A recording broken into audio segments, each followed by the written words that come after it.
Bueno, buenos días. Bienvenidos a la Mesa Redonda Estado de Derecho y Promoción de la Democracia. ¿Qué significan ambos conceptos hoy en diversos países del mundo? Esto forma parte de un proyecto financiado por el Ministerio de Asuntos Exteriores, que bajo la dirección de Lourdes López Nieto realiza FAES, y la idea es que el concepto de democracia nuevamente está bajo discusión y para ello pues, se van a realizar una serie de mesas redondas para analizar de una manera comparada qué se entiende en distintos países y particularmente en sus gobiernos acerca de qué significa la democracia y qué es el Estado de Derecho. Yo creo que la cosa tiene bastante actualidad, ¿no? Como podemos ver en cualquier día en España en las noticias, particularmente pues, después de las elecciones de julio pasado. Para discutir estos temas, ¿no? Esta mesa es la segunda que se realiza. La primera se dedicó ya en su momento a América Latina y a Rusia, ¿no? Y fue coordinada por Javier Zarzalejos. Y en esta mesa, pues yo como coordinador soy Ángel Rivero de la Universidad Autónoma de Madrid, que es donde hacemos esto. Y tenemos también a Guillermo Graíño de la Universidad Francisco de Vitoria, que es muy buen conocedor de Francia, también por su condición, ¿no?, de hispano-francés y muy seguidor de la política francesa. Y tenemos a Jorge del Palacio, que es un especialista en Italia, que ha hecho muchas estancias de investigación, particularmente en el Instituto Europeo de Florencia, y que conoce también muy bien la realidad política italiana. Bueno, el debate sobre la democracia yo creo que es una cosa que a los que somos un poco mayores nos ha sorprendido, porque la última década del siglo XX y la primera del siglo XXI vinieron caracterizadas por una definición única de democracia. La democracia se entendía la democracia constitucional o la democracia liberal, y sin embargo nos encontramos ahora que el debate sobre la definición de democracia pues nuevamente está sobre la mesa. Durante el tiempo de la Guerra Fría existía frente a la democracia constitucional o liberal pues las llamadas democracias populares, que en realidad pues constituían dictaduras, pero había una discusión, ¿no?, sobre qué era o qué no era democrático, y en fin, la calificación de democrático se disputaba entre los dos grandes universos políticos de aquella época, ¿no? Tras la caída de la Unión Soviética, la democracia adquirió una definición única. Y, sin embargo, ahora volvemos otra vez a esta discusión, no solamente fuera del mundo occidental, sino también dentro del mundo occidental y, en particular, dentro de la Unión Europea, ¿no? Hay países en la Unión Europea donde sus gobernantes pues, hablan de que frente a la democracia liberal hay una democracia superior, que es una democracia iliberal, que está inspirada en la idea de una soberanía, ¿no?, una democracia definida como la voluntad del pueblo y no ya como un mecanismo de limitación del gobierno y protección de los derechos, ¿no?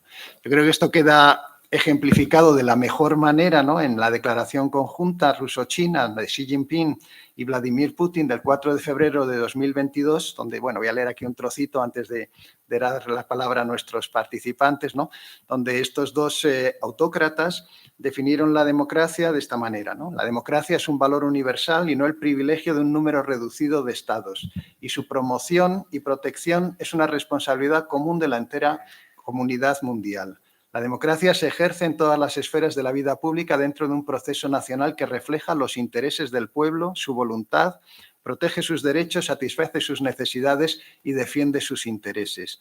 No hay una única norma universal que pueda guiar a los países para establecer la democracia. Una nación puede elegir las formas y métodos para desarrollar la democracia que mejor se ajusten a su estado particular, fundadas en su sistema social y político, su historia, tradiciones y características culturales únicas. Y terminan. Únicamente le corresponde al pueblo de un país decidir si su Estado es democrático, ¿no?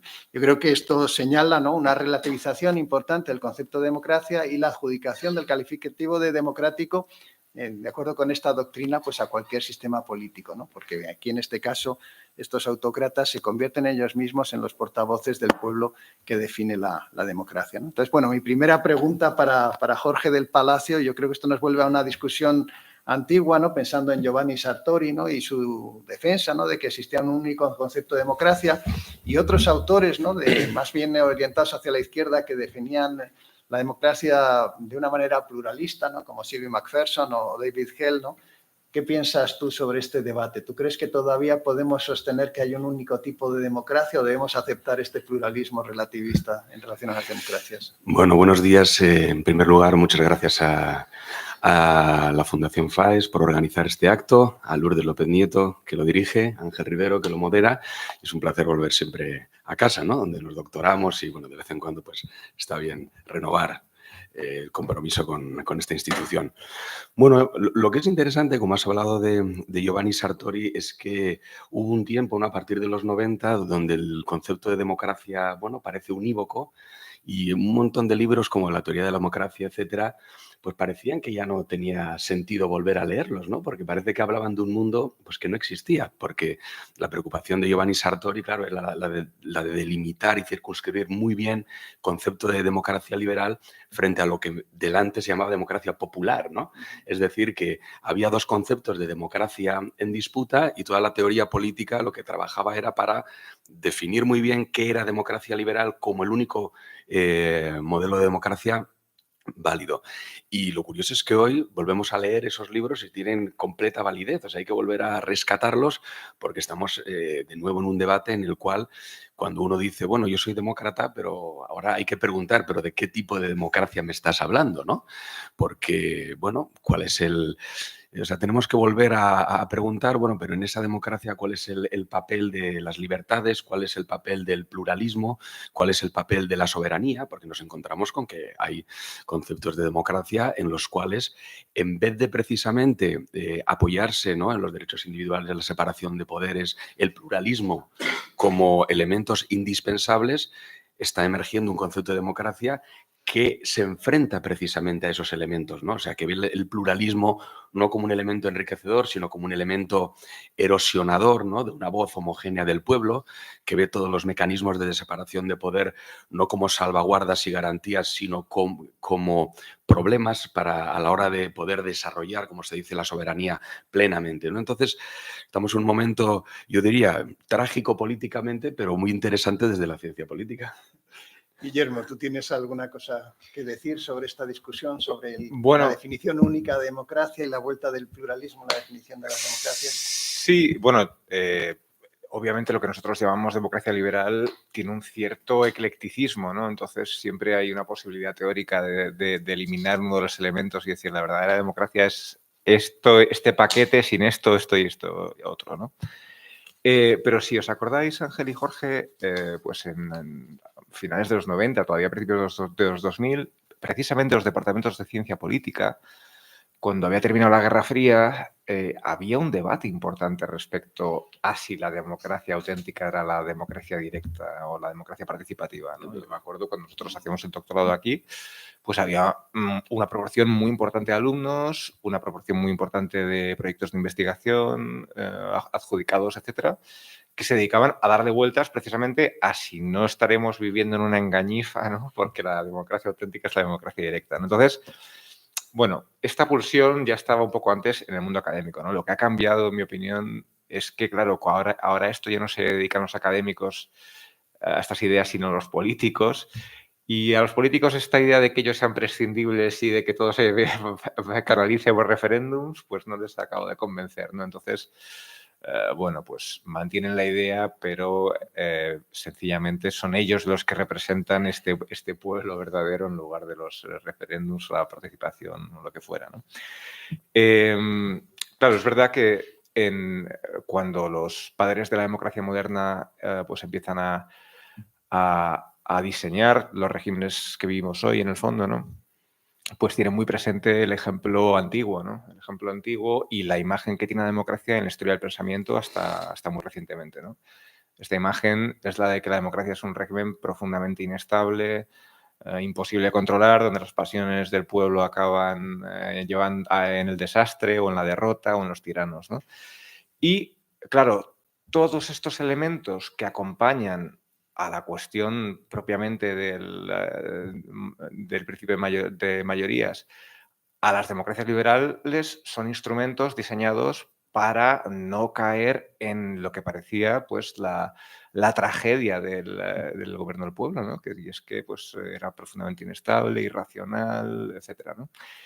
estos elementos que se van incorporando para incorporar gobernabilidad o para que sea efectivamente viable un gobierno del pueblo y que pueda en una sociedad moderna pues funcionar más o menos, bueno, pues siempre, casi desde su comienzo, han sido acusados por algunos pensadores o por alguien como ser en realidad una sordina o una forma de callar, ¿no?, la verdadera voz del pueblo, ¿no? Esto va a estar siempre ahí. Entonces creo que, bueno, es un elemento del argumentario contra las democracias liberales fácil y siempre a disposición de pues, los demagogos, ¿no? No.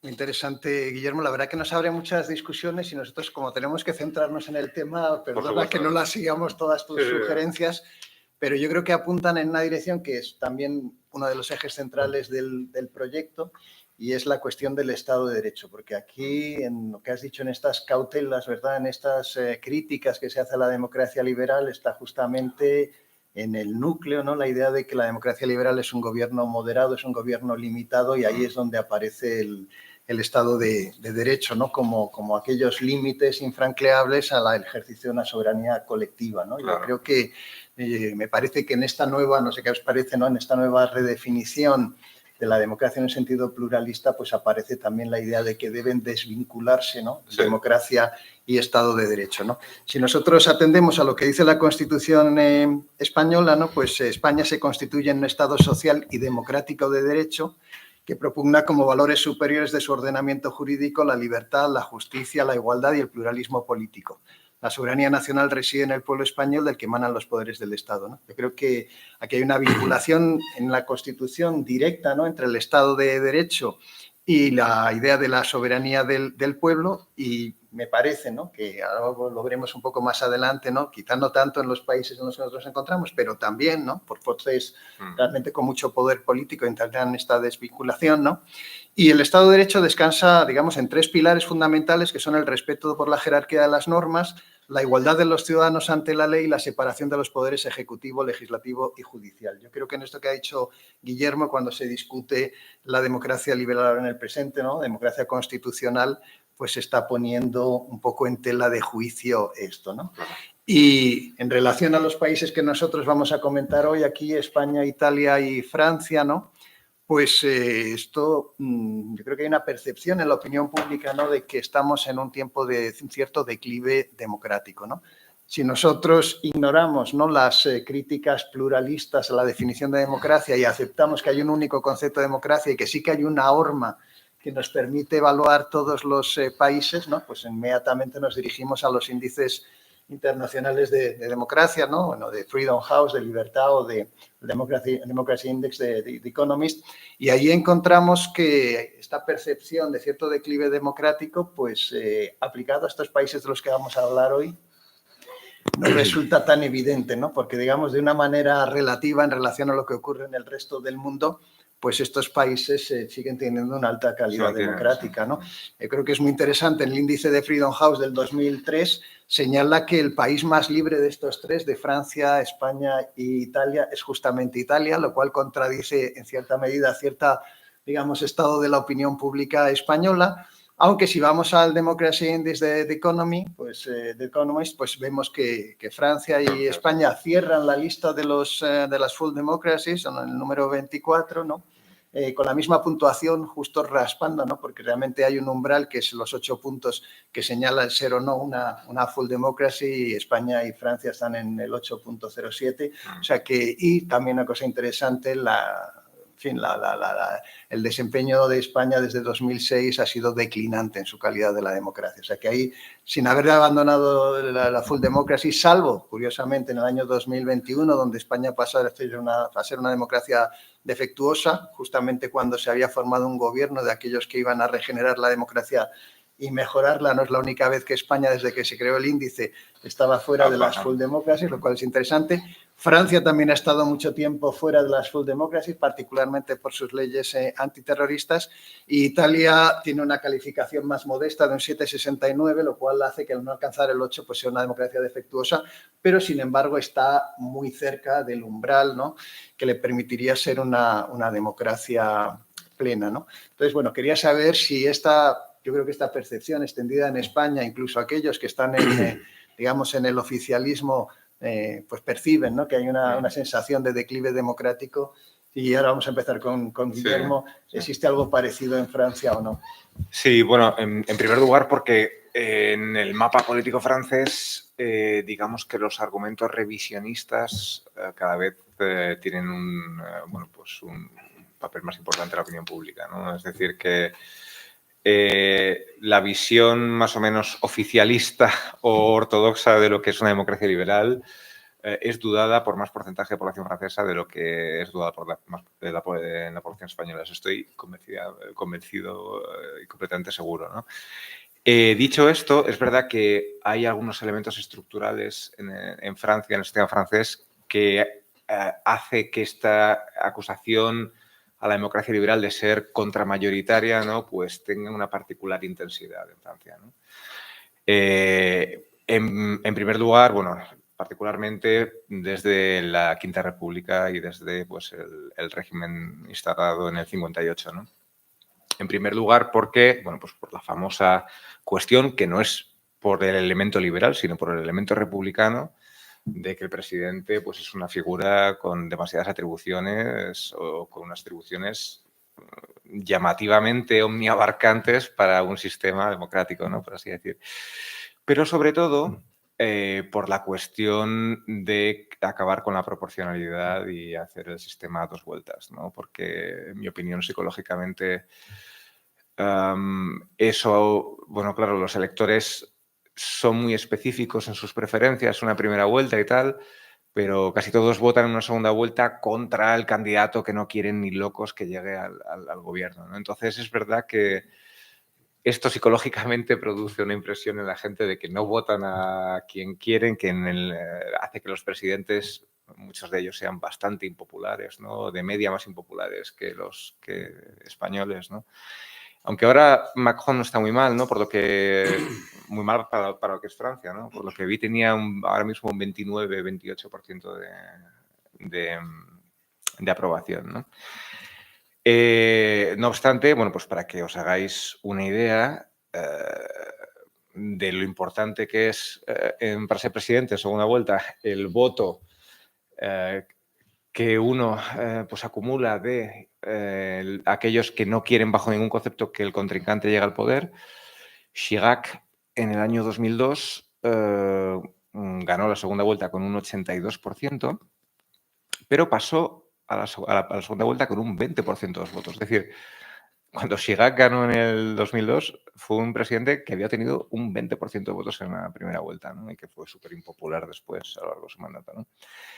En Macron han mejorado un poco las cosas, pero Macron ha sido presidente en 2017 con un 24% de los votos en primera vuelta, ¿no? Es muy poco, ¿no? Incluso en este gobierno tan fragmentado que tenemos nosotros, pues el PSOE sacó 31, una cosa así, ¿no? Entonces, eso ya de entrada sitúa al presidente en una debilidad frente a la opinión pública importante, ¿no? Y entonces, bueno, esta idea de que es el presidente contra la opinión pública, que da ciertamente pues, una impresión de que ahí no opera verdaderamente una democracia, es bastante pronunciado en Francia esta cuestión, ¿no? Muy bien, muchas gracias, Guillermo. A Jorge yo quería preguntar que, claro, nosotros hemos visto estos datos referidos a la calidad de la democracia en Italia y de alguna manera desmienten un estado de la opinión pública española, ¿no?, donde Giorgia Meloni y su gobierno pues son vistos como la antidemocracia, ¿no? Y de hecho pues se levanta la bandera de que la democracia está desapareciendo en Europa cuando gobernantes parecidos llegan al poder, ¿no? Le hemos visto que los datos de Freedom House y de Democracy Index lo desmienten, ¿no? Pero quería preguntarte también cuál es el ambiente político en Italia, si se tiene también esta percepción de declive democrático o no. Bueno, la verdad es que, claro, cuando Giorgia Meloni jura el cargo como presidente del Consejo de Ministros, lo hace en el centenario de la marcha sobre Roma, ¿no? Claro, viniendo de un partido, ¿no?, que tiene el pasado que tiene o tiene los vínculos históricos que tiene, no ideológicos, ya hablaremos de eso. Pues bueno, la verdad es que los ríos de tinta y de fantasía que se escribieron sobre la segunda marcha sobre Roma, vamos, la gente se puso ciega, ¿no?, a hablar de ese tipo de cosas. La realidad hoy es que Meloni está haciendo un ejercicio muy interesante de travestismo ideológico, porque realmente ya está tratando de construir un partido conservador desde el poder. Hay que tener en cuenta, para engarzarlo con lo que estabas diciendo, en Italia la sensación de que la democracia hay algo que no funciona está muy presente en la opinión pública. Y solamente tenemos que ver cómo desde los últimos gobiernos que se han sucedido son partidos de nueva formación. O sea, Movimiento 5 Stelle, la Lega de Salvini, que es un partido nuevo con sus particularidades, y Fratelli d'Italia, que era un partido que en las elecciones de 2018 alcanzó el 4,35% de los votos y ahora ha alcanzado el 26%, ¿no? En un sistema, además, en el cual hay la crisis de representatividad de los partidos se ha venido solucionando con gobiernos técnicos, haciendo que los presidentes de la República tengan que intervenir muchísimo más, ¿no? Recurriendo también a gobiernos técnicos como el de Mario Monti y como el de Mario Draghi, ¿no? Entonces, 5 Stelle hizo la oposición a Mario Monti en 2011-2013, se llevó, digamos, en las elecciones la victoria, y lo que ha hecho Fratelli d'Italia ha sido hacer una oposición a Mario Draghi, capitalizar ese voto de esto no lo hemos votado nosotros, esto es un gobierno técnico que no hemos votado, pero luego, curiosamente, ahora ha asumido la mayoría de sus consensos. O sea, uno de los más interesantes digo politológicamente, claro, Fratelli d'Italia era un partido que tenía la misma retórica que otros partidos radicales sobre Europa como una estructura totalitaria, la cárcel de los pueblos, la cárcel de las naciones, pero llegado al poder resulta que coloca como ministro de Exteriores a Tajani, del Partido Popular Europeo, ¿no? Es decir, rápidamente se deshace de ese discurso radical de oposición para asumir unas posiciones mucho más moderadas, sin ningún tipo de enfrentamiento con la Unión Europea, ¿no? Con lo cual, el problema general, para volver a la cuestión, porque de Fratelli d'Italia y de Giorgia Meloni podemos ir hablando mucho más, el problema en Italia es un problema de que los partidos no son estables en el tiempo, ¿no? Los partidos, digamos, los grandes partidos llamados a sostener el sistema en la derecha y en la izquierda, hace por lo menos desde 2008, cuando ganó Berlusconi las últimas elecciones, han dejado de ser los canalizadores de la mayoría y se van sucediendo alternativas, ¿no? Apareció Matteo Renzi con una votación, con una popularidad y un consenso tremendo, desapareció, apareció el Movimiento 5 Stelle, desapareció, apareció este fenómeno Salvini, desapareció. Es decir, ahora está Fratelli d'Italia, son consensos muy explosivos, pero que al mismo tiempo no se sostienen en el tiempo, ¿no? Y eso es lo que yo creo que Giorgia Meloni está ahora tratando de contener, es decir, que no sea una estrella fugaz que llega al poder y que tiene que volver a dejar su sitio. Y para eso está, como digo, pero ya hablaremos de esto, reconstituyendo su partido desde el poder, tratando de pasar de un partido pues, populista radical a hacer un partido más conservador, un conservadurismo más establishment. Muy bien, muy interesante. Luego vamos a volver un poquito sobre esas cuestiones en Italia, particularmente la cuestión ideológica de Meloni, pero me gustaría que volviésemos un poco sobre la cuestión del Estado de Derecho, a propósito de algo que ha dicho Guillermo, ¿no? De la llamada dificultad contramayoritaria, ¿no? Esta es una idea que aparece mucho en las redefiniciones alternativas de democracia en el mundo no occidental, pero que ya también encontramos dentro del mundo occidental, ¿verdad? Y dentro de la Unión Europea aparecen, ¿verdad? En la primera década del siglo XXI, ¿no? Aparece la idea de una democracia iliberal sustentada por el primer ministro húngaro, ¿no? Por Viktor Orbán, ¿no?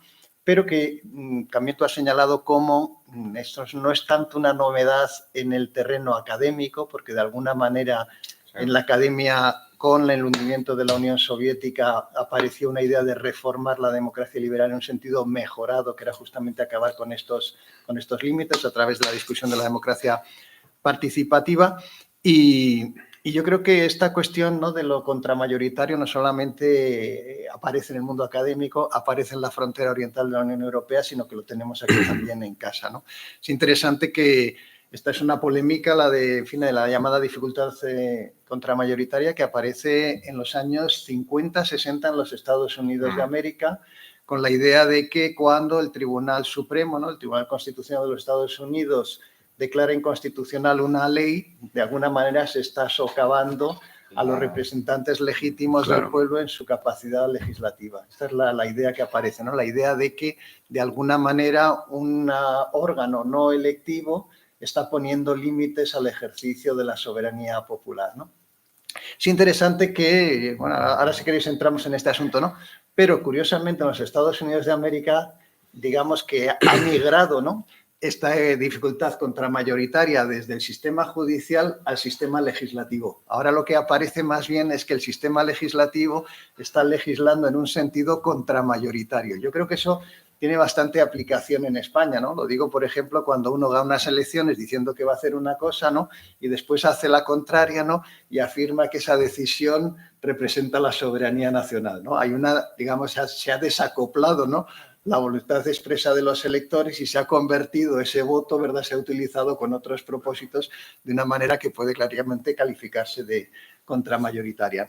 Y lo que me preocupa no es únicamente que esto haya ocurrido en el ejercicio del gobierno, ¿no?, estas tendencias contramayoritarias, ¿no?, sino que también tienen de alguna manera cierto refrendo intelectual. Eso me parece muy preocupante porque puede encontrarse, ¿no?, en la ideología y no es una cosa contingente. O sea, muchas veces tendemos a pensar que lo que está ocurriendo en sociedades como la española es el resultado de una contingencia, el resultado de unas elecciones que exigen una matemática parlamentaria determinada, sí, pero creo que detrás, y ahora os pregunto vuestra opinión, pero antes quería leeros una cita, si vosotros pensáis que en Francia, en Italia, esta idea contramayoritaria, ¿no?, está sirviendo para, de alguna manera, socavar la relación entre el Estado de Derecho y la democracia, ¿no? Por ejemplo, aquí en España, ¿no?, un señor que fue asesor, ¿no?, de Rodríguez Zapatero, de Pedro Sánchez, y que ahora gravita en la órbita de Sumar, ¿no?, y que es un catedrático de la Universidad Español, ¿no?, pues escribió justamente en el tiempo de la segunda mayoría absoluta de Orbán en Hungría en 2010, ¿no?, la que a partir de entonces Orbán ha encadenado 4 victorias seguidas, pero en aquel tiempo, justamente cuando se estaba formulando el concepto de la democracia iliberal y llevándolo a cabo, pues se escribió no sé si calificarlo de panfleto o libro, ¿no?, porque tiene una definición, un estatuto, el mismo libro se define de una manera como un estatuto ambiguo, ¿no? Es un libro que no quiere ser académico, pero tampoco quiere ser un panfleto. Es un libro de difícil catalogación que se llama Más democracia, menos liberalismo, o sea, que podría haberlo escrito directamente Víctor Orbán, ¿no?, donde allí se dicen cosas interesantes, ¿no? Pues hay un capítulo que se llama Los jueces contra el pueblo, ¿no? Se discute la idea de que los jueces tengan el monopolio de la interpretación constitucional, ¿no? Se pone en cuestión, ¿verdad?, que pueda haber límites constitucionales a los deseos de la mayoría de la población y de sus representantes, ¿no? O sea, que de alguna manera, ¿no?, lo que estamos viendo en el presente, pues ya se había convertido en un programa ideológico hace mucho tiempo y que curiosamente coincidía con procesos parecidos también dentro de la Unión Europea, ¿no? Por ejemplo, leo literalmente, ¿no?, en muchas democracias los tribunales tienen el monopolio de la interpretación constitucional. Son estos, por tanto, quienes en última instancia deciden acerca de la constitucionalidad de las leyes. Se trata de una limitación muy fuerte a la democracia, pues una ley que tenga un apoyo muy amplio en la sociedad y en los partidos políticos puede quedar anulada simplemente porque unos jueces así lo estimen oportuno, ¿no? Entonces, dice en este libro, es un libro que que es de un asesor político, que tiene un peso político importante, que incluso tiene detrás de sí a fundaciones de bancos, o sea, un señor con un poder político importante, ¿no? Y que yo de alguna manera enlazo con algo que ocurrió ayer mismo, ¿no?, donde Carmen Calvo, ¿no?, que es profesora constitucional, ¿no?, y que fue vicepresidenta del gobierno y que es la nueva presidenta, que es una cosa importante, del Consejo de Estado, que es el supremo órgano consultivo del gobierno. Esto es de un instrumento que forma parte, ¿no?, de esos mecanismos de limitación de la propia democracia liberal, pues afirmó, ¿no?, que la amnistía es algo que otorga el pueblo soberano, ¿no? Esto es son unas palabras mayores, ¿no? De alguna manera se está adjudicando, ¿no?, a las decisiones del gobierno, aunque sea esta una decisión canalizada a través del Parlamento, ¿no? El ejercicio de la soberanía del pueblo, ¿no? Vamos a dejar fuera, ¿no?, la cuestión de que hace 3 años decía exactamente lo contrario, ¿no? Pero la idea, ¿no?, de que el pueblo soberano de alguna manera está por encima del sistema constitucional y que es el pueblo soberano, en este caso, a través de sus autonominados intérpretes, quien tiene que definir la constitucionalidad de las leyes, pues resulta muy preocupante, ¿no? Yo quería preguntaros si, aparte de que esto es algo que ocurre en Hungría y en España, existen movimientos parecidos. Bueno, si quieres ahora empezamos con Jorge, en Italia, de esta, digamos, redefinición soberanista, populista o plebiscitaria de la democracia, o esto es una cosa que únicamente alcanza este extremo occidental de Europa y el extremo oriental que conforman Polonia y Hungría.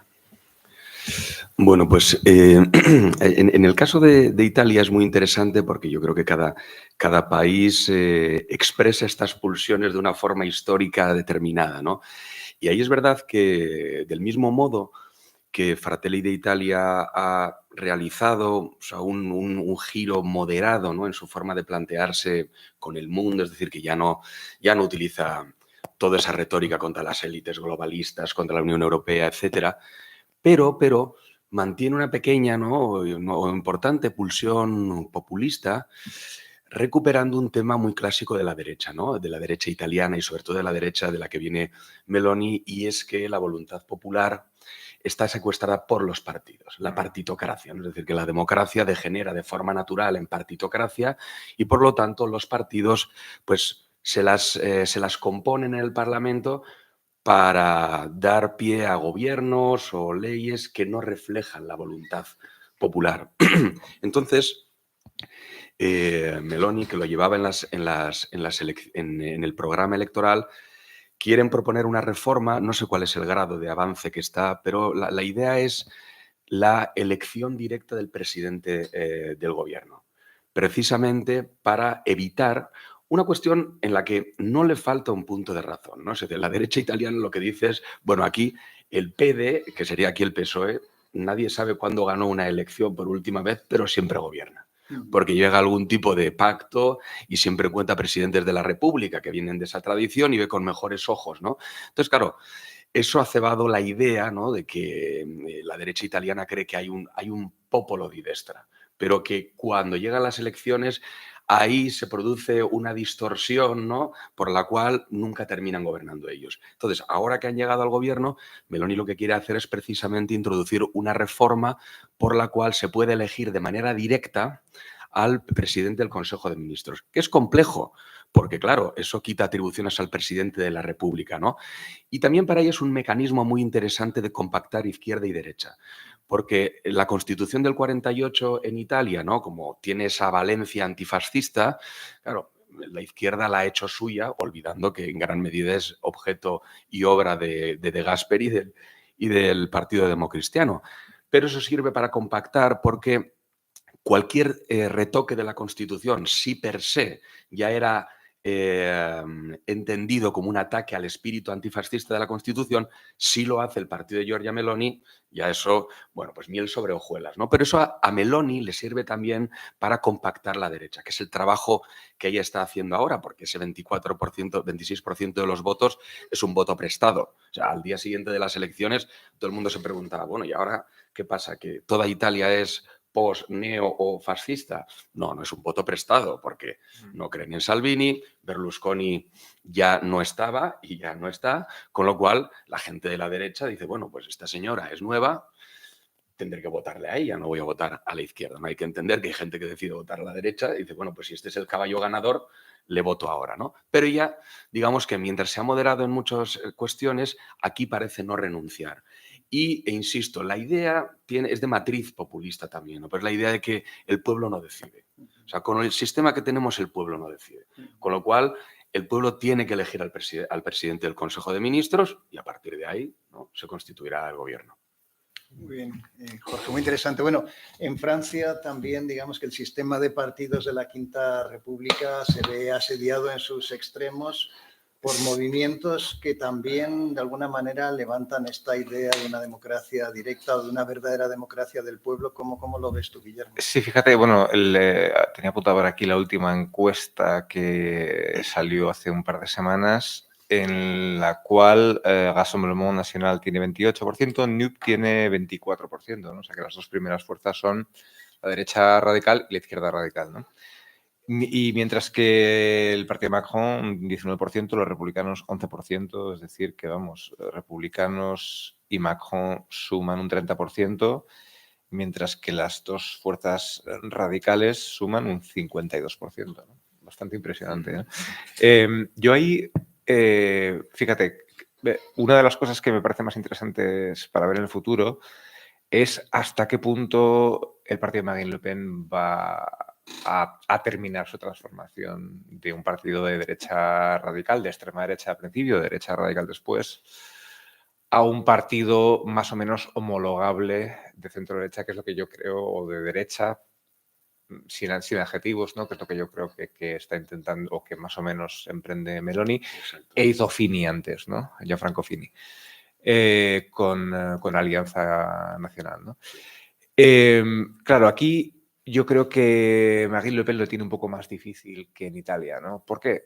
Porque, corrígeme si me equivoco, Jorge, pues el votante de Alianza Nacional histórico, ¿no? Bueno, pues era alguien de derecha radical más o menos clásico en sus ideas, ¿no? Sí. Yo creo que ese público, cuando ya se hace un poco más mayor, es de un estatus económico, es fácil hacerlo transitar hacia un partido pues menos asilvestrado, más dentro de la rueda del sistema y demás, ¿no? El problema es que Frente Nacional solamente una parte de ese es su electorado, ¿no? Entonces yo creo que el Frente Nacional ya habría completado un giro hacia la homologación completa, por así decir, si solo tuviese un tipo de votante, que es el votante del sur, por el que comenzó a tener éxito, que son los votantes de clase media alta, que reconocen que Francia tiene un problema gigantesco, enorme, con la cuestión de la inmigración y la integración de los inmigrantes, ¿no? Entonces yo creo que si todo el partido fuese estos votantes, Rassemblement National o Marine Le Pen no tendrían problema en convertirse en una especie de Fini un poco más duro, ¿no? O lo que está haciendo Meloni ahora mismo, ¿no? El problema es que toda la implantación territorial que ahora tiene el partido viene en parte no de esa sociología más conservadora tradicional, claro, sino que viene de la sociología obrerista, como os ha dicho tantas veces, de antivotante, Partido Comunista y tal, ¿no? Entonces, me parece que Rassemblement ahora tiene que ser fiel a un electorado pues bastante revisionista, ¿no? En cuestiones de pues regímenes, política internacional y demás, ¿no? Y creo que se le puede dificultar un poco la cuestión del giro de la domesticación última que supone ser un partido más en un sistema de partidos, ¿no? Es verdad que yo creo que en general Rassemblement Nacional no tiene prácticamente nada que ver con el Frente Nacional de los 80 de Jean-Marie Le Pen, ¿no? Solamente hay que ver no solamente programas políticos, sino pues la forma de interactuar, la cultura política en la que ya están metidos dentro y tal, pues creo que claramente es un partido, pues puede ser de derecha radical y tal, en vías de domesticación, como digo. El problema es que cada vez en Francia más gente, en mi opinión, no piensa con los ejes izquierda-derecha, sino que piensa con los ejes sistema-antisistema o globalización-antiglobalización, etcétera, ¿no?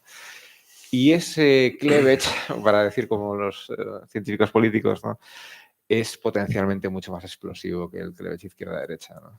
Porque en el cleavage izquierda-derecha tú puedes meter a la gente más o menos dentro de algo razonable, pero ese otro cleavage es mucho más asilvestrado, ¿no? Y entonces creo que Rassemblement Nacional tiene muchos votantes que lo votan a pesar de que está en la derecha, pero por su posición tan fuerte en esta otra en esta otra fractura, ¿no? Entre los que piensan que, bueno, pues que la globalización es un proceso impulsado por actores intencionalmente con muy malas intenciones y demás. ¿Podría añadir una cosa, Ángel? Sí, por supuesto, no sé, quería que hiciésemos un poco de interacción ahora. Pues claro, precisamente, o sea, como vemos a todos estos partidos como hermanos, porque, bueno, básicamente comparten un discurso, ¿no? Pero, por ejemplo, el caso de Giorgia Meloni y de Fratelli d'Italia, Giorgia Meloni está siendo un canalizador de una repropuesta del eje izquierda-derecha como separadores, ¿no? Así, por ejemplo, como Salvini sí es un populista puro y no le importa como un corsario ir a por los votos de la izquierda, Fratelli d'Italia no. Porque Fratelli d'Italia tiene una ideología que toca, ¿no? Arrebato al anticomunismo. Y ellos juegan muy claro en que el pueblo bueno es el de derecha y el malo es el de izquierda, ¿no? Comunismo, anticomunismo. Eso está operando, eso no operaba en Salvini. Salvini era mucho más desprejuiciado, mucho más parecido a lo mejor la capacidad de tocar el tema de la inmigración, a Marine Le Pen, ¿no? mucho más cercano a Marine Le Pen, ¿no? Y además que Meloni tiene todos los incentivos del poder, ¿no? Es decir, que los partidos, pues bueno, pueden ser vehículo de principios, pero entre otras cosas lo que buscan es conquistar el poder y mantenerse. Y se ha dado, cuando hablabas de la sociología del votante de Marine Le Pen, por ejemplo, Fratelli d'Italia ha hecho una cosa, es el fruto, el éxito de Fratelli d'Italia de un cambio radical en su votante. Porque Alianza Nacional, digamos que, ¿no? Movimiento Social Italiano es el partido neofascista que en los años 90 con Fini se convierte en postfascista, Alianza Nacional, confluye en 2008 en el Popolo de la Libertad con Berlusconi, pero curiosamente Fratelli d'Italia nace cuando Berlusconi en 2011, como Zapatero, etcétera, ese año, ¿no? Pierde el poder por la deuda, zona de la deuda, apoyan el gobierno de Mario Monti y Giorgia Meloni y unos pocos, ¿no? Fundan Fratelli d'Italia, pero dicen que ellos no están ahí para apoyar un burócrata europeo como Mario Monti. Es decir, ese es el origen radical en el fondo, ¿no? Es decir, que las democracias nos deciden, Bruselas está decidiendo por nosotros, esa pulsión existe. Pero era un partido que era estatalista, asistencialista, no era un partido liberal ni neoliberal y encontraba sus votantes en el sur de Europa. Hoy la base de poder de Giorgia Meloni está en el norte de Italia, porque el asistencialismo ya lo ha cogido el Movimiento 5 Estrellas con esa política del crédito de ciudadanía y por eso Giorgia Meloni pues habla de bajar impuestos, cosa que no hacía antes Alianza Nacional. Son los antiguos votantes de Berlusconi, ¿no? Efectivamente, o sea, ella sabe que Berlusconi no está, la estrella de Salvini empieza a declinar, por eso es muy increíble. Dijo el otro día que estaba abierta al reconocimiento de regionalidades diferenciadas. O sea, eso, o sea, en el ADN ideológico del neofascismo, del postfascismo, donde el Estado centralista, ¿no? Que era... A Berlusconi le saltaban por los aires las coaliciones porque Bossi, el de la Liga Norte, no podía ver a Fini. Siempre por la cuestión de que la Liga Norte le pedía el referéndum para las regionalidades diferenciadas y Alianza Nacional decía que nada, un Estado centralista y punto, ¿no? Regiones, etcétera. Ahora Meloni no tiene ningún problema en empezar a hablar de eso, bajar impuestos. No quiere chocar con Europa porque sabe que el votante del norte de Italia es la zona próspera y lo que quiere es, no quiere problemas con Europa, quiere flexibilidad y quiere que se ejecuten los fondos europeos, no quiere una persona que esté insultando a la Unión Europea ni al mercado global, ni al globalismo, etcétera, ¿no? O sea que una transformación de partido muy interesante, yo creo. Bueno, yo para que intentemos empezar a hacer alguna comparación, ¿no? Entre los tres casos que nos han convocado aquí, no sé a ver si estáis de acuerdo con esta conclusión a la que llego después de escucharos, ¿no? Y es que en Italia y en Francia tenemos electorados muy radicalizados, ¿no? Muy extremistas, que han retirado su apoyo a los partidos tradicionales, en Italia desde hace ya mucho tiempo, en Francia más recientemente, pero hemos visto que han desaparecido los partidos socialistas, que la derecha italiana también se ha desvanecido, que los republicanos están en una situación comatosa, ¿no? Y, sin embargo, tenemos gobiernos en estos países que son moderados y que finalmente se convierten en gobiernos que a través del ejercicio del gobierno, una cosa distinta sí sería, bueno, renacimiento, ¿no? Hablaríamos de ese movimiento, etcétera, etcétera, ¿no? Pero el ejercicio del gobierno por parte de Meloni, sí. Fratelli d'Italia, ¿no?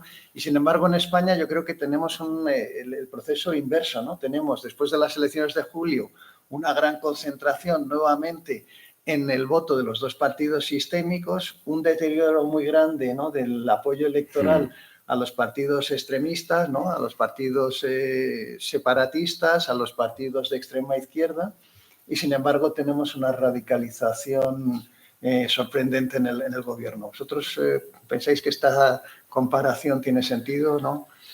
Sí, yo creo que sí tiene sentido, ¿no? En el caso italiano, 2008 son las últimas elecciones en las cuales los dos principales partidos, que entonces era Forza Italia y el PD, sumaban más del 80% de los votos. Desde entonces, estos partidos ya no tienen capacidad de convocar grandes mayorías, sino que se ven abocados a jugar, montar coaliciones con otros partidos, pero que, curiosamente, como tú dices, cuando llegan al ejercicio del poder se moderan, ¿no? Por ejemplo, el gobierno que se monta en 2018 con Salvini y el Movimiento 5 Estrellas, este es un ejemplo más de Salvini va por libre. O sea, Salvini, en cuanto puede llegar al poder, no tiene ningún problema en romper la coalición de la derecha y decirles a Berlusconi y Meloni, yo me voy, monto un partido porque este es el primer gobierno populista de la historia.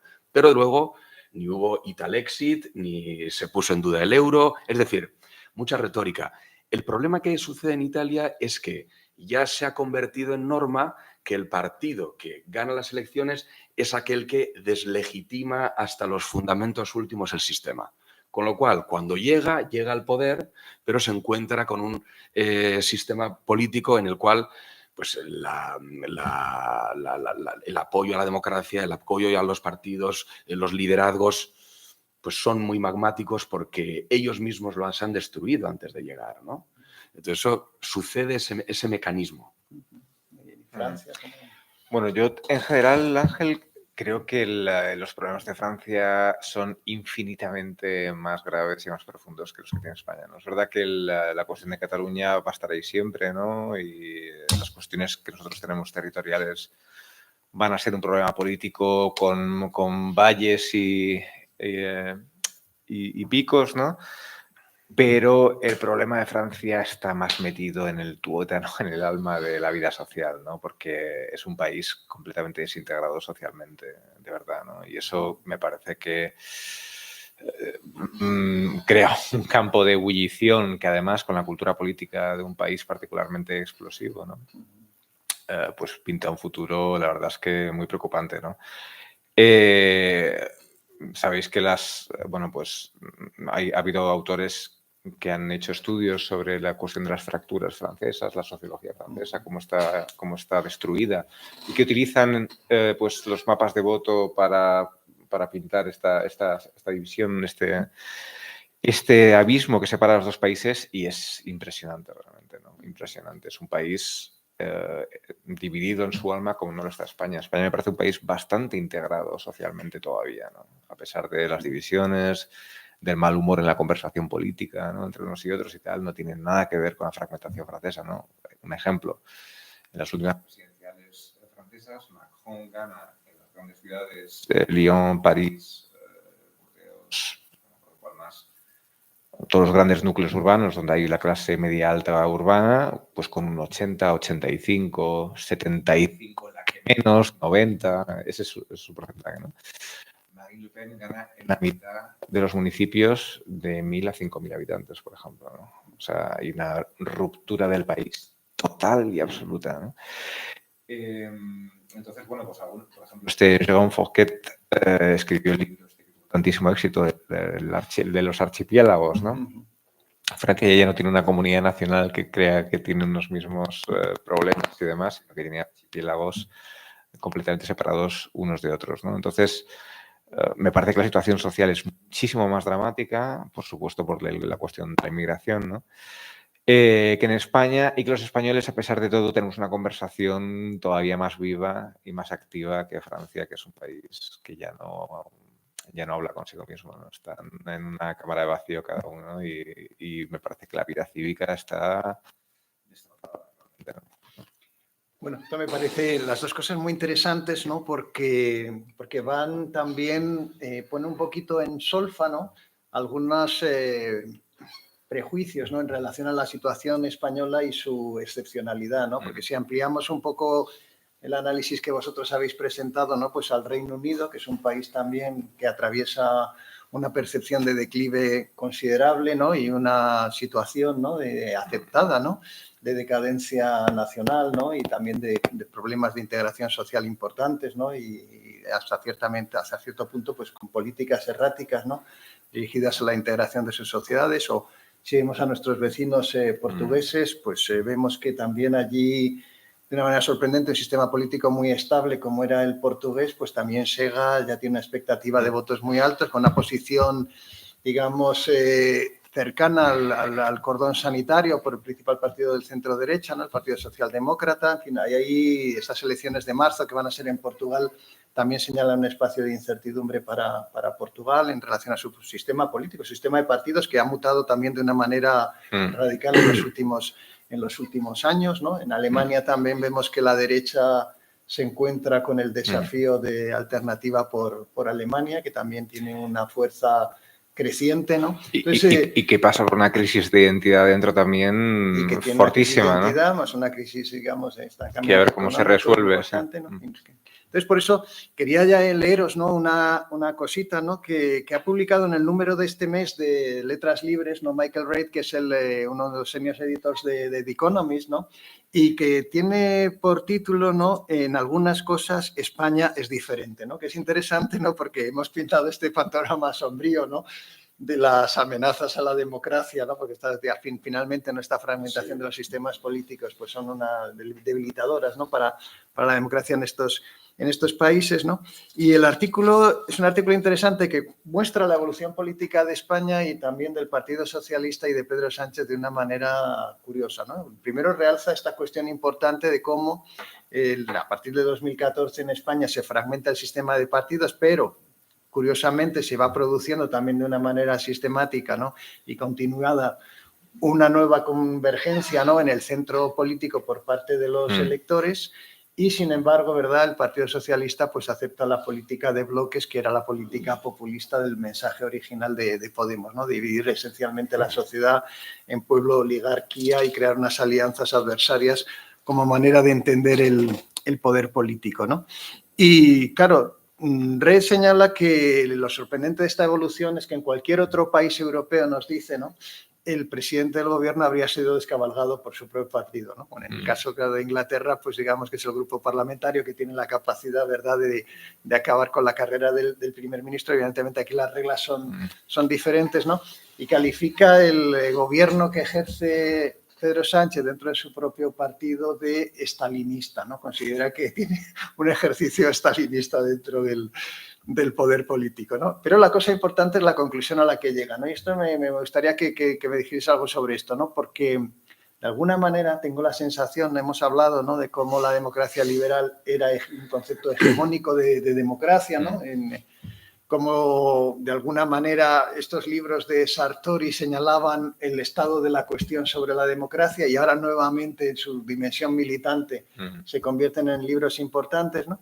Y lo que dice Red, que es interesante, es que la democracia en España no corre peligro, o sea, que quiere decir que Pedro Sánchez, al parecer, no va a acabar con la democracia en España, pero sí que ha dañado gravemente el Estado de Derecho, ¿no? La idea misma de que se pueda desvincular este diagnóstico me parece interesante, ¿no? ¿Pensáis entonces vosotros que estamos en una situación, ¿no?, en la que la definición de democracia liberal que hacía que este vínculo Estado de Derecho y democracia fuese indestructible, porque no podía haber democracia sin Estado de Derecho, está en cuestión? Bueno, también me interesa saber si este diagnóstico de si España es tan diferente o no es tan diferente, pero me importa también cómo un crítico que forma parte de una revista liberal, digamos de izquierda, más o menos moderada, liberal, pues ya ha aceptado esta idea de que por un lado va la democracia y por otro va el Estado de Derecho. ¿Vosotros qué reflexión nos plantea todo esto? Yo creo que además por los dos lados, ¿no? O sea, aquí creo que no tenemos que echar solamente la culpa a las facciones más radicales de los partidos radicales en los sistemas en los que estamos, ¿no?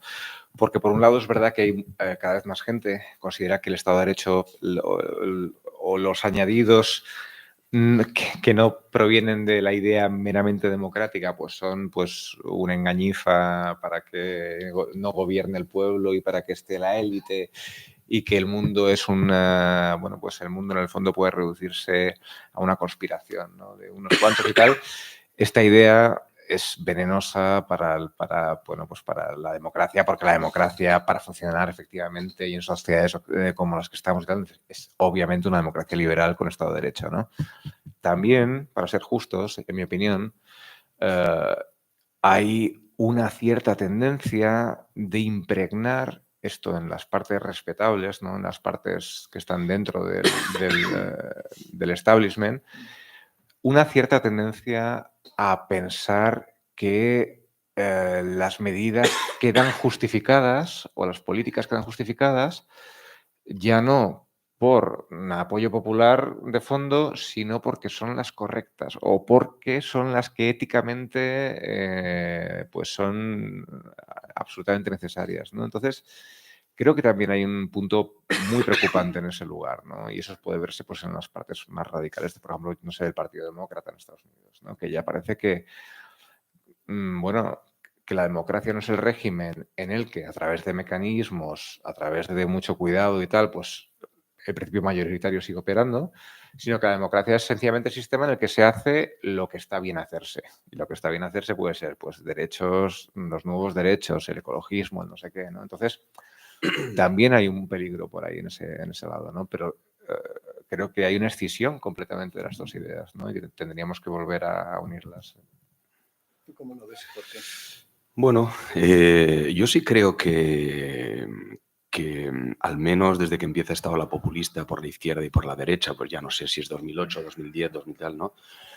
Me ha gustado mucho lo que ha dicho Guillermo al principio, porque es verdad que yo he dicho que a partir de la caída del muro de Berlín, pues ya parecía todo muy claro en torno a la democracia liberal, pero es verdad que ese empeño por mejorarlo, ¿no? Terminó jugando a la deslegitimación también, ¿no? Porque la democracia liberal decía, bueno, esto es lo que hay, pero no nos parece lo suficientemente participativa, pero no nos parece, ¿no? O sea, había cierto, hay un hilo, ¿no? Hay un hilo de la crítica marxista a la democracia burguesa que nunca muere y aparece con distintos nombres. Curiosamente, en la izquierda y en la derecha, ¿no? No solamente en la izquierda. Y sí que llegamos aquí con, por ejemplo, como se ve en el caso italiano, cuando aparecen las instituciones más valoradas, no siempre el Papa, el presidente de la República, los policías, pero los últimos, los partidos y los políticos. Entonces, claro, a nosotros que nos dedicamos a esto, a veces incluso nos cuesta diseccionar muy bien cuáles son las partes de cómo funciona una democracia, ¿no? Si les preguntásemos en la calle qué es una democracia o qué es una democracia liberal, cómo se vincula con el Estado de Derecho, pues yo creo que las respuestas nos llevarían a la nostalgia o a la pena o a la tristeza, ¿no? Como para pensar que en todos nosotros existe la sutileza y la capacidad de ver cuáles son los mecanismos que si lo tocamos un poco podemos hacer que el coche se desequilibre y salga, ¿no? Y llegamos aquí con conceptos de democracia disparatados, llegamos también sin la capacidad de ver que democracia sin Estado de Derecho no funciona. Pues esto es lo que decía Sartori, si yo no lo recuerdo mal, cuando decía que la democracia es la inserción del poder popular en el Estado, pero que viene limitado por el Estado de Derecho, si no sería la tiranía de la mayoría, ¿no? Y si no fuese poco, pues claro, como tenemos estas ideas tan peregrinas como la que ha señalado Guillermo, que la democracia, pues le exigimos todo, o sea, le exigimos la salud, el bienestar, la felicidad. Claro, la democracia te da lo que te da, es un mecanismo para constituir gobiernos de manera regulada y de modo que se cumpla también ese objetivo moral del autogobierno colectivo, ¿no? Pero claro, a partir de ahí, como le pedimos muchísimas más cosas, pues claro, la desafección para la democracia no puede ser más que cada vez más grande, ¿no? Claro, sí. Entonces, es una serie de elementos que se van solapando que nos llevan donde llegamos. El caso italiano, por ejemplo, cuando uno ve que cada elección gana un partido distinto, a cada cual pues más estrafalario, o el que no es estrafalario nunca había llegado al gobierno, dice, ¿qué está pasando aquí? ¿No? O sea, la gente le está dando su voto al que nunca ha gobernado porque ya no cree en lo que había. Y eso a veces puede llevar a aciertos, pero normalmente lo que expresa es que el sistema de partidos, los liderazgos políticos, la opinión pública no terminan de encajar. Pero tú fíjate que si uno mira las declaraciones de gente como Errejón o las ideas que tienen los votantes de partidos de ese tipo, ¿no? Pues para ellos, bueno, pues lo dice él, ¿no? De democracia es que vaya al hospital y que no tenga que esperar en el pasillo, básicamente. Eso es democracia para mí, ¿no? Bueno, claro, eso depende. Yo creo que no tiene mucho que ver, ¿no? Las democracias son exitosas en que tú esperes poco en el pasillo, pero no vamos a definir la democracia de esa forma, ¿no? Entonces, aquí hay una cierta confusión de que creen que como la democracia el pueblo decide y el pueblo quiere que haya abundancia, si no hay abundancia es que no se ha dejado al pueblo decidir. Hombre, no.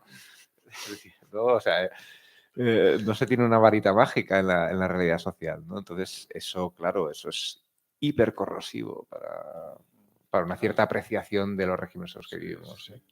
Creo que Sartori tiene alguna página, si yo no me equivoco también, cuando dice que la prueba de fuego de la democracia es que funciona hasta en la pobreza, ¿no? Es decir, que los estados de bienestar al final van generando una expectativa en los ciudadanos que se traslada a los partidos, que los partidos hacen suya demagógicamente para ganar las elecciones y luego no hay retorno, ¿no? Las cosas siguen sin arreglarse. Y eso genera progresiva desafección, pero que quizás el problema está en que estamos pidiendo demasiado a la democracia, o sea, que la democracia es un método, ¿no? No una varita que te produce la felicidad. Dominique Stapper tiene un libro súper interesante sobre esto, ¿no? El concepto de democracia presidencial, cómo ha sido nocivo para que la gente percibiese cuáles son los mecanismos y bueno, cómo afecta a sus vidas que vivan en democracias liberales, ¿no? Sí, pero la trampa en los debates es importante. En España lo vemos, por coger el caso de España, cuando se plantea qué es una democracia. Claro, si tú escuchas lo que dicen los de Podemos y los de Sumar, pues claro, la democracia es pues, el reino de la abundancia, con lo cual todo lo que no sea eso señala un problema, la democracia liberal.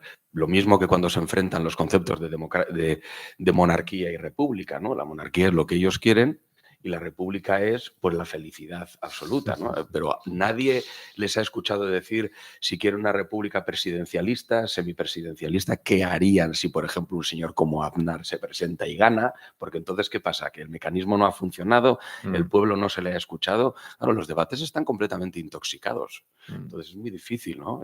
Abrir que se abra paso. Bueno, cambiando un poco de tercio, pero también con cosas que han salido, ¿no? Yo creo que, en fin, en estas mesas redondas siempre se espera un poco de prospectiva, ¿no?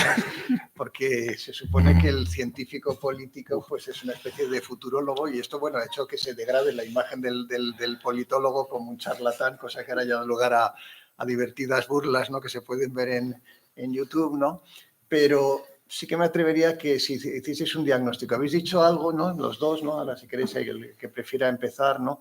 Sobre una reestructuración del sistema de partidos muy profunda en los dos países. Eso evidentemente está en curso. Lo que no sabemos también es dónde va a acabar, ¿no? Porque claro, eso es, hay una incertidumbre alta, ¿no? En el caso de Francia, ¿no? Tú, Guillermo, nos has señalado, ¿no? De qué manera pues el Rassemblement Nacional ha concluido o está a punto de concluir su desdemonización, ¿no? Sí. Y ha ocupado el espacio de una derecha, ¿no? También con algunas peculiaridades, ¿no? Más bien en la idiosincrasia del país, ¿no? En su nacionalismo. En el caso de Italia, pues parece que Meloni también está intentando una refundación, ¿no? del centro derecha desde arriba, ¿no?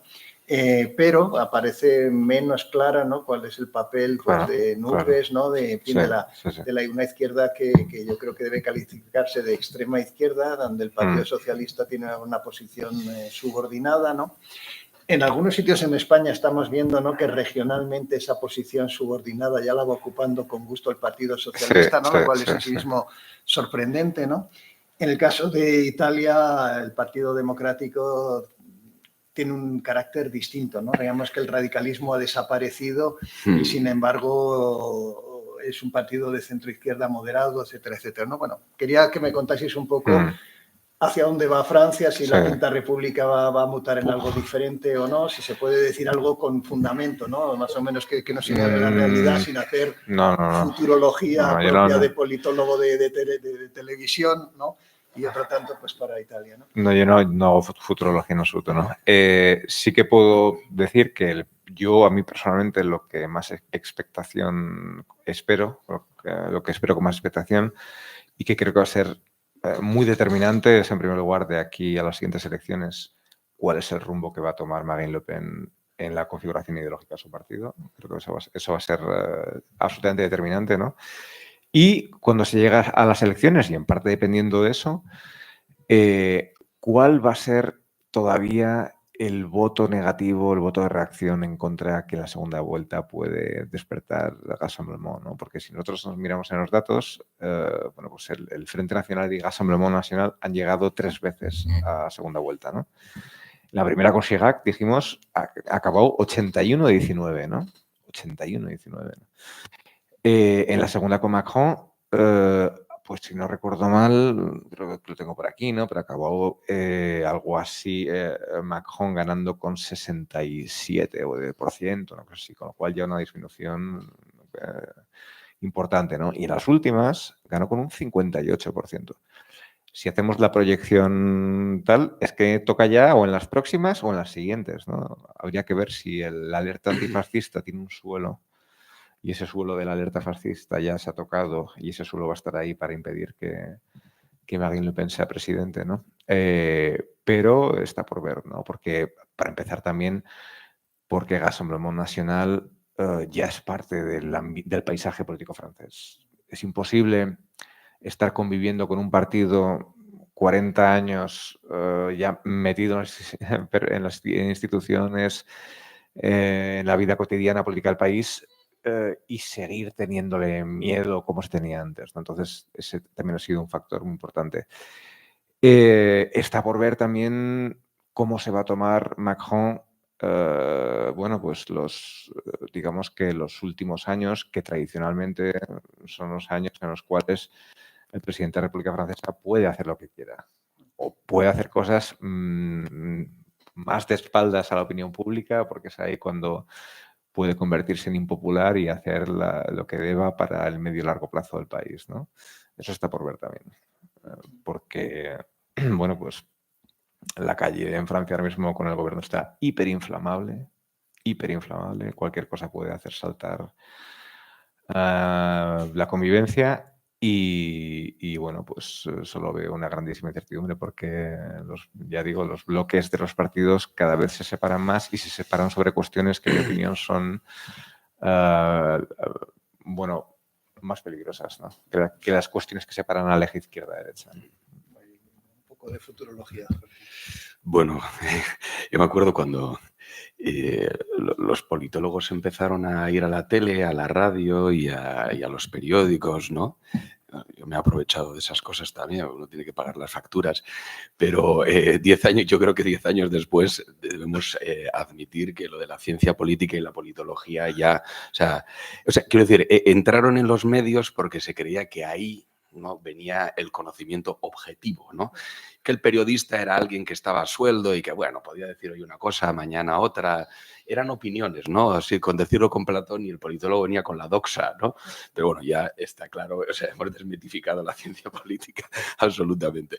Bueno, yo creo que el sistema político italiano es fluido, está en redefinición, ¿no? Lo que los italianos llaman la Segunda República, que realmente no hay una cesura constitucional, tiene que ver porque salta por los aires el sistema de partidos en el 92-94, con todo aquello de Tangentopoli, que desaparece la democracia cristiana, y en general los 5 partidos, lo que se llama el pentapartito, ¿no?, democracia cristiana, Partido Socialista, que habían gobernado Italia desde los 80. Eso salta por los aires y eso se reconstruye con este partido llamado el PD, ¿no?, que es la izquierda en Italia, pero que siempre hay que explicar una cosa muy curiosa, ¿no?, que es un partido que hace políticas socialdemócratas, pero que nunca se denomina socialdemócrata, porque está constituido por antiguos miembros del Partido Comunista y el ala izquierda de la democracia cristiana, ¿no? Lo que llaman el socialismo cristiano. Entonces, este partido está en una crisis profundísima porque tuvo sus mejores resultados con Matteo Renzi, pero a partir de ahí entra una crisis brutal, a pesar de lo cual siempre suele estar gobernando. Y ahora tiene una líder, ¿no?, que se llama Ellie Schlein, que bueno, juega a un partido de los derechos, ¿no? Los derechos, la reclamación de derechos.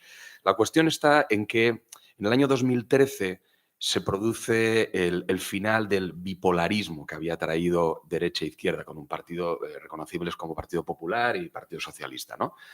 Porque surge el movimiento 5 estrellas, entonces se empieza a hablar de una competición tripolar, con 3 polos, ¿no? El populismo, izquierda y derecha. Pero yo creo que hoy eso ya ha sido reabsorbido, porque el movimiento 5 Stelle, que siempre tenía gala decir que era postideológico, que no era de izquierdas ni de derechas, ¿no?, y que lo había además puesto en práctica, primero porque no hacía coalición con ningún partido y luego porque ha hecho coalición con Salvini y con el PD. Pero parece que su espacio natural ya es siempre ir con el PD. Con lo cual, igual que aquí hay PSOE-Sumar, allí ya siempre es PD más Movimiento 5 estrellas, ¿no? Que es una cosa extraña, o sea, porque no puede calificarse directamente como, no sé, no.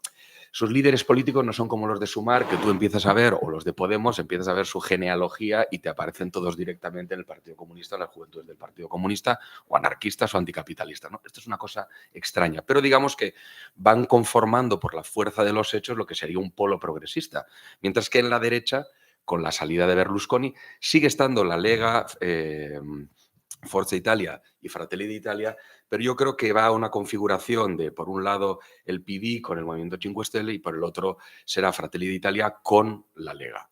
Con la salvedad de que Salvini quizás empiece a ver que si el giro moderado de Fratelli d'Italia le funciona, tenga que volver a una posición más populista para tener un espacio propio, ¿no? Es decir, va hacia un nuevo bipolarismo, pero muy inestable, como lo ha sido siempre, ¿no? O sea, las coaliciones en Italia saltan por los aires por cuestiones programáticas, porque lo único que tienen en común es que no se reconocen en la izquierda o no se reconocen en la derecha. Sí. Yo la verdad es que viéndolo, las reacciones, yo vivía en Italia cuando salió esto del Movimiento 5 Stelle y tal, y mis amigos, como en las universidades, era toda gente pues muy a la izquierda, ¿no? Y me parece increíble que hoy día el Movimiento 5 Stelle se ha considerado como, bueno, pues dentro de una coalición progresista con PD, porque entonces la gente esta izquierda consideraba que, vamos, que con ellos ni a la vuelta de la esquina y que era un partido espantoso, demagógico, etcétera, ¿no? Y ahora, bueno, pues se ha instalado en el... Pero era un partido que cabalgaba muy bien por la derecha, porque tenía, Claro. es decir, que tenía muchos temas, por ejemplo, posmateriales, Claro, sí. pero no hacía del capitalismo su culpable, ¿no? Es decir, ese ecologismo, desarrollo, etcétera, pero no tenía un discurso anticapitalista. Y luego, por otra parte, en sus momentos iniciales absorbe toda la crítica contra la llamada la partitocracia, ¿no? De hecho, sus líderes, además, muchos venían de familias, ¿no?, de Alianza Nacional, de movimiento y tal, con lo cual, con ese discurso contra los partidos cabalgaba muy bien, sin tener que ofrecer nada más. El problema es cuando llegas al poder y tienes que empezar a tomar decisiones que te van ubicando en un lado. Entonces, esa frescura del inicio, que decían, nosotros vamos a abrir, decían, el Congreso como una lata de sardinas, ¿no? O sea, pero era un radicalismo que no se instalaba, por ejemplo, en un santoral de raíz comunista. Entonces, ese radicalismo pues gustaba a los que venían de la izquierda, como también gustaba al radicalismo de la derecha, ¿no? Que decía, bueno, ya por fin aquí hay unos tíos que dicen, se acabaron los partidos que están secuestrando a la nación y su voluntad. Sí, sí. Bueno, muy interesante, ¿no? Yo creo que si se puede concluir lo que habéis dicho de una manera así razonable, es que Francia se dirige a la incertidumbre, ¿no? Y que Italia está a gusto en la incertidumbre, ¿no? Algo así, Muy bien, ¿no? muy bien puesta. Bueno, yo quería cambiar un poco de tercio porque yo creo que hay un tema que es también que toca a estos tres países, ¿no? España, Francia e Italia, ¿no? Que es el del separatismo, ¿no? En España es muy evidente, ¿no?, que es verdad que el Partido Socialista siempre tuvo una posición, bueno, Jorge lo tiene muy estudiado, ¿no?, en relación a la cuestión nacional, y ha basculado de ser un partido nacional, un adjetivo que ahora ya se utiliza poco, ¿no?, Claro. Y se habla más bien de estatal, ¿no?, y se ha trasladado, ¿verdad?, a las regiones a la nacionalidad, ¿no? El Partido Socialista, digamos que brevemente ha tenido un proyecto nacional y ahora se dirige más bien a la cuestión plurinacional, y para ello ha buscado en los partidos desleales al sistema, pues sus socios preferentes con el ánimo de garantizar la gobernabilidad del país, lo cual en sí mismo es una cuestión paradójica, ¿no?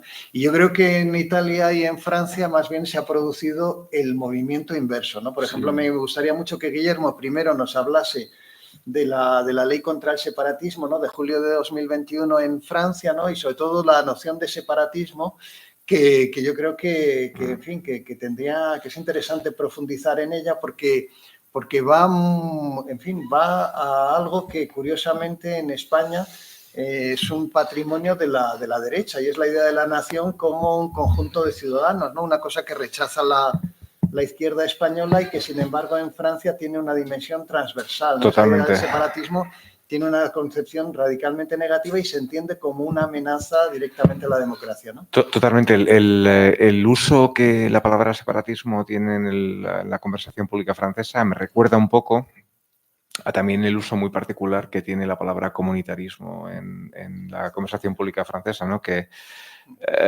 es profundamente peyorativo por, yo creo, una tradición de la cultura política francesa tan republicana y que no tolera ningún competidor a la comunidad nacional de ciudadanos, ¿no? Entonces, precisamente cuando se quiere hablar del islamismo radical, por ejemplo, del terrorismo, de la gente que está radicalizada contra Francia, se habla de separatismo, lo cual es bastante curioso, ¿no?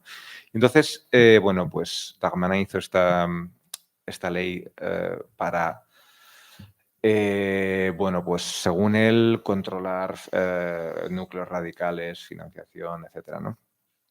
Lo más curioso es que primero es que el gobierno, cuando en los debates que se produjeron con esta ley, utilizaba muy explícitamente, señalaba muy explícitamente al islamismo, al islam y el islamismo radical, ¿no? Lo cual nos habla, para empezar, de cómo ha cambiado la cultura política en Francia, un poco empujada por la realidad y por el Frente Nacional, ¿no? Pero en las defensas que hacía siempre el gobierno de la ley. Por cierto, acababa de ocurrir el asesinato de Samuel Paty, el profesor asesinado por mostrar a alumnos las caricaturas de Mahoma, con lo cual la verdad es que lo tenía un poco a huevo, ¿no?, de poner en la opinión pública la idea de que, bueno, pues aquí hay unos núcleos radicales religiosos que hay que controlarlos y que detrás de ellos se esconde un proyecto de una separación radical de un grupo de radicales de la sociedad, ¿no? Lo interesante es que en la retórica de ellos estaba siempre el Islam, pero la contestación más fuerte que tuvo esta ley fue la de las asociaciones cristianas, no solamente católicas, protestantes y demás, ¿no?, porque decían que violaba pues la ley de 1905 de separación de ley y Estado de Aristide, ¿no? Mientras que el gobierno decía que no, que esta ley representaba precisamente el espíritu de aquella ley adaptado a los nuevos tiempos, ¿no?, y donde se ponía particular énfasis en la cuestión del financiamiento extranjero para algo tan sensible como el culto, ¿no? Y ahí sí que salía el lenguaje republicano duro, ¿no?, de decir, no, el Estado, o sea, el culto es algo tan importante para un Estado que tenemos y podemos perfectamente controlar de dónde vienen los dineros, cómo se organizan y demás, ¿no? O sea, que fue un debate bastante interesante. Por cierto, Rassemblement Nacional se abstuvo en la votación de esa ley, no votó en contra. Y estuvo a punto de votar a favor, ¿eh? A una ley de Darmanin que no está mal. Sí. Es muy interesante. También he visto que este concepto de separatismo, claro, evidentemente estaba asociado con el islamismo, o sea, con el islam político, ¿no? El islamismo, ¿no? Claro, Sobre todo sí. en la idea de crear una comunidad dentro de la comunidad nacional francesa, ¿no? Como un obstáculo. Pero también lo he visto aplicado curiosamente, porque hay un contraste muy grande entre la percepción española y la francesa, al nacionalismo bretón, ¿no? Particularmente el nacionalismo bretón, con la idea de que el nacionalismo bretón y su proyecto nacional va en contra de la comunidad, digamos, de ciudadanos que es Francia, y sobre todo, incluso, esto es una cosa interesante, para comparar la izquierda francesa y la española, desde la izquierda y desde la extrema izquierda francesa, la idea de que estos nacionalismos subestatales son instrumentos del neoliberalismo para destruir el Estado nacional y de alguna manera poder evitarnos su mecanismo de protección sobre los ciudadanos, ¿no? ¿Cómo fíjate, este contraste? Totalmente. Además, es curioso que en eso caigan bajo la misma etiqueta el islamismo que el secesionismo territorial, ¿no? Porque, ya digo, en esta cultura política francesa, todas las amenazas se leen como rupturas de la comunidad política de ciudadanos, ¿no? Y entonces, en ese sentido, pues los bretones y los islamistas representan pues un peligro potencial a la ruptura de la República, ¿no? Es verdad que la cuestión, o sea, la asociación que en España hemos hecho a partir de, particularmente de Franco, ¿no? Pues de nacionalismos periféricos o con izquierda, en Francia no existe o es mucho más débil, mucho más endeble, ¿no? Entonces, bueno, pues es normal que a la izquierda estas cosas no le llamen demasiado. No obstante, tengo que decir que al margen del debate público, si uno se da un paseo por el sur de Francia, ¿no? Y va, pues, no sé, a Toulouse o a Burdeos menos, ¿no? Pero Toulouse o las grandes ciudades del sur, cada vez hay más presencia de folclore regional, ¿eh? Están yendo hacia ahí, ¿eh? Y, por ejemplo, en Toulouse ya todos los carteles están en occitano también, etcétera. Todo. Sí. No, y las ciudades ya encuentras como tiendas dedicadas al orgullo y el folclore de la región con sus banderas y su tal. Francia está virando en eso, ¿eh?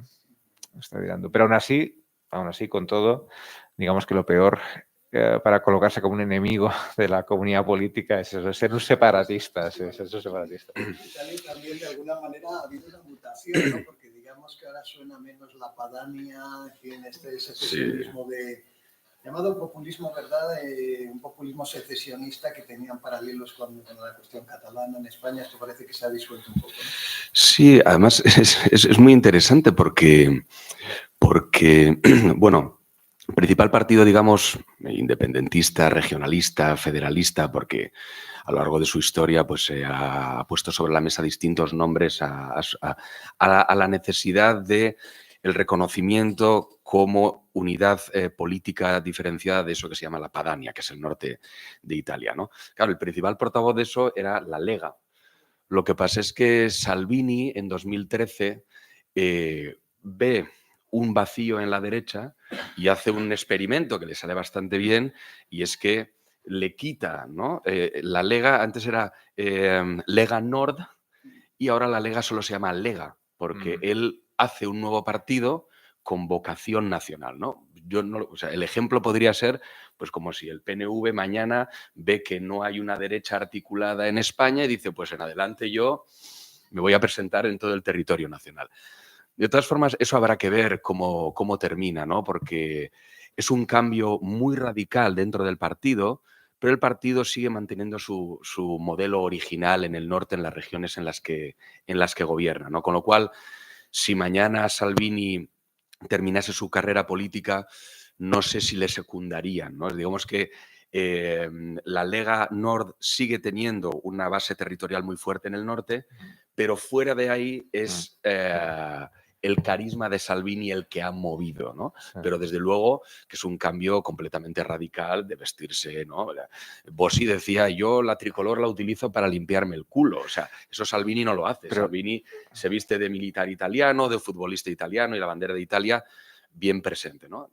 No, te iba a decir que eso de, o sea, este giro que dio Salvini, que yo creo que no se llegó a completar del todo porque entró Meloni y ya Meloni era la que representaba a la derecha italiana fuerte y tal, pero este giro de Salvini, en mi opinión, muestra cuán débil comparado con España, es la cuestión territorial, los problemas territoriales en Italia, ¿no? No, Que, no, bueno, porque te quiero decir, para nosotros es inimaginable exacto. que de repente llegase Puigdemont, ¿no? Y se convirtiese en el líder de un partido por España sin inmigración y tal, ¿no? Es impensable, ¿no? Sí, es verdad, pero fíjate que, por ejemplo, eso ha generado, cuando la prensa española habla de Italia, claro, Salvini, en sus momentos de mayor pujanza electoral, pues era presentado, claro, pues, la extrema derecha, tal.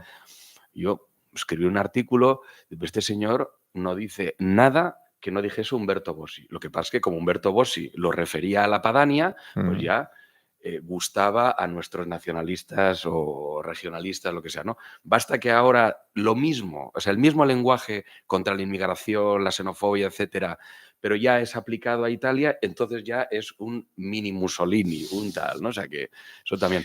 Pero la cuestión interesante en Italia respecto a la cuestión regional es el profundo carácter nacionalista que ha tenido siempre la izquierda, ¿no? Porque en España siempre se dice, bueno, es que la izquierda tiene una relación complicada con los símbolos nacionales, la cuestión nacional, por el franquismo.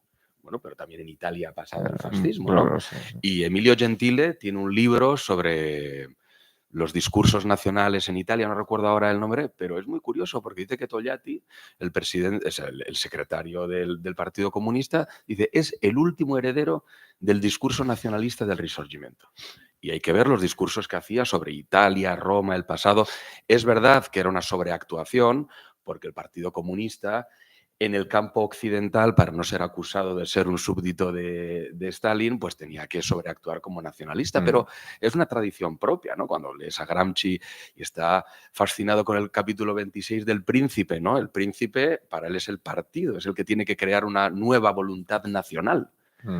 Y todos los debates en Italia siempre han sido que el federalismo ha sido una cuestión de la derecha y se ha visto como un enemigo de la comunidad nacional entendida como instrumento de integración social.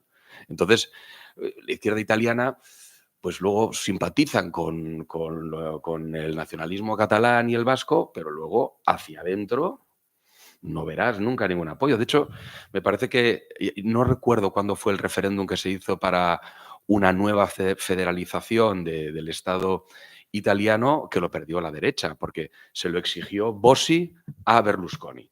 Y el problema de la derecha era que la cuestión nacional hacía saltar las coaliciones, porque Alianza Nacional, que eran los herederos del neofascismo, no querían saber nada de un Estado federal, ni regionalizado, ni nada por el estilo. Pero esos debates eran internos de la derecha, una derecha centralista frente a una derecha tal, ¿no? Pero no están en la izquierda. Y luego hay una cosa muy curiosa también, hay en el Subtirol, etcétera, hay pequeños partidos regionales de inspiración católica. Es decir, que la subsidiariedad y la idea, bueno, pues como hubiesen sido en el origen, pues el PNV y todos estos partidos, ¿no? Y partidos que desde una visión católica del mundo, pues creen que pues el regionalismo es bueno porque expresa una realidad natural, ¿no? Que viene, pues como el mundo era. Pero ese mundo de regionalismos, federalismos, etcétera, es de la derecha, no está en la izquierda. Bueno, lamentablemente estamos llegando ya a nuestro final del tiempo, ¿no?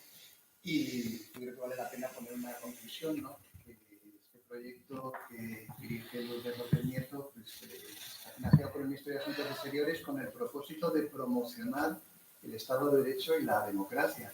Nos hemos encontrado con que ahora no sabemos si las dos cosas van juntas, ni si la democracia que creíamos, ¿verdad?, si teníamos una definición pacífica, pues todavía se sostiene. Entonces me gustaría que para concluir nos hiciese una pequeña reflexión sobre si se puede separar democracia y Estado de Derecho, ¿no? Y si asistimos realmente a una redefinición que aspira a ser hegemónica de la democracia en el presente, ¿no? En nuestras sociales, en Francia, Italia y en España, ¿no?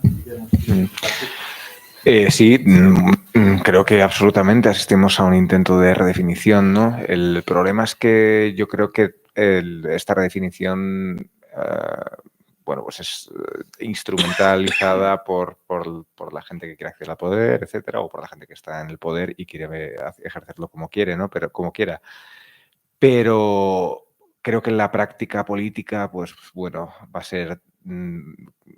creo que no es tan fácil que deterioren o que degeneren democracias bastante establecidas, ¿no? En ese sentido. Entonces, Bueno, es verdad que se están presentando amenazas en el discurso muy duras contra la democracia, pero bueno, habrá que ver en qué se transforma eso en las políticas efectivas de estos partidos que calientan a sus seguidores, ¿no?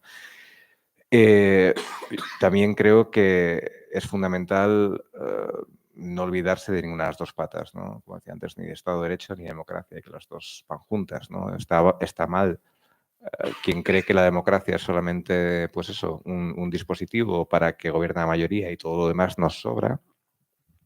Pero también está mal, como digo, quien cree que se basta a sí mismo una forma de delimitar las decisiones que sean buenas, ¿no? Pues porque aumenten derechos, hagan el planeta más verde, lo que sea, ¿no? Creo que ahí también hay un problema, ¿no? Porque se desvincula, pero hacia el otro lado. Entonces, creo que una política sana, ¿no?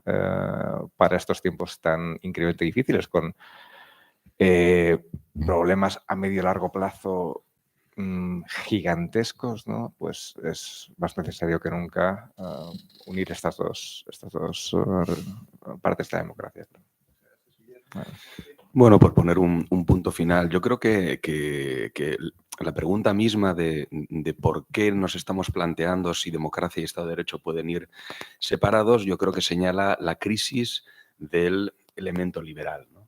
Es decir, un elemento liberal que es al que pertenece el Estado de Derecho y el Estado constitucional, porque es un peligro además que ya habían señalado los clásicos hace mucho tiempo, ¿no? En la posguerra, la idea de que, bueno, la democracia es algo que vemos, que practicamos, pero que no somos capaces de inteligir que hay un elemento liberal que es el que permite, ¿no?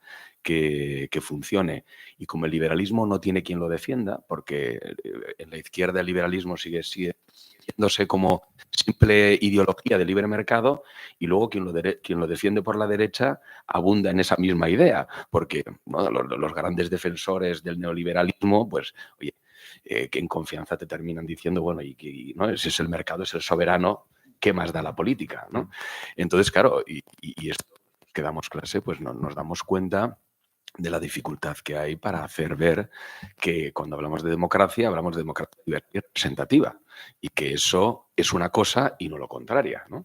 Pero como por economía del lenguaje hablamos de democracia solo, pues no se explicita lo suficiente. No, uno no puede ir todos los días diciendo democracia liberal y representativa, ¿no? Pero claro, porque yo digo democracia liberal porque, claro, no puede ser la tiranía de la mayoría, pero también hay que explicar a los alumnos que es representativa, porque nosotros disociamos la titularidad del ejercicio, pero eso no está tan claro. Y se lo dices a cualquier persona y cree que eso es una perversión de la democracia. O sea, que yo no voy a... O sea, que él va a decidir por mí al final, ya sabía que era mentira. Entonces, claro, hay que especificar todos los días, ¿no? Por la mañana, decir democracia liberal y representativa. Bueno, perdón, Ángel. O sea, que yo creo que... Y lo digo ¿por qué? Porque cuando, por otro lado, dicen democracia y liberal, saben lo que están diciendo. Pues muchas gracias. El programa inteligentemente organizado por el Ministerio de Asuntos Exteriores para promover la democracia atiende una necesidad existente, y es que no podemos dar por descontado la democracia. Es que hemos vivido un tiempo de una definición pacífica de democracia, nos encontramos con la sorpresa de que no resulta tan evidente para todo el mundo, particularmente para muchas de las generaciones más jóvenes. Y solo me resta dar las gracias a Jorge del Palacio de la Universidad Rey Juan Carlos y a Guillermo Graíño de la Universidad Francisco de Vitoria, y a nuestro entusiasmado público que ha estado aquí acompañándonos.